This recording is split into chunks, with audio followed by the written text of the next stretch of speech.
You want to align with your definition of money and align that to the way your product or service helps other people. Once you do that, you become someone who is actually just free to give what it is you enjoy giving to the world, because money just is a magnifier of how you're going to use it anyway. And how you use it is so often a reflection of what you want more of in the world. So if you want more safety, more innovation, more options, money's just going to give you more of that. So give more of that to other people.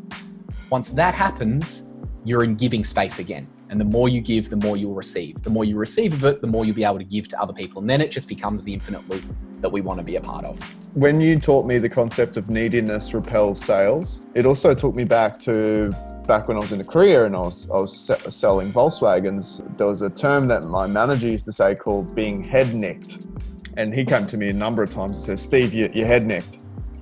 And what that means is he used to say, Steve, you can't close the door right now. And what he was identifying me was essentially the neediness. I was still taking action, right?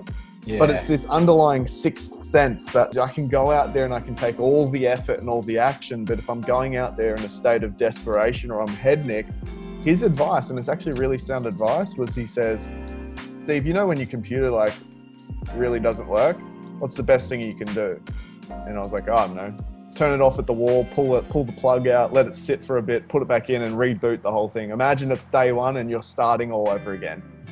And that used to really, really help me, because you've painted a picture for me now that you can either be on the infinite loop of misery, neediness, push away sales, which means you've got less sales, which means you work harder for sales, which means people find you more desperate. And you know what you actually have to do, if you imagine you're going in this direction, infinite, and you need to turn it around and go back the other way, what must you first do?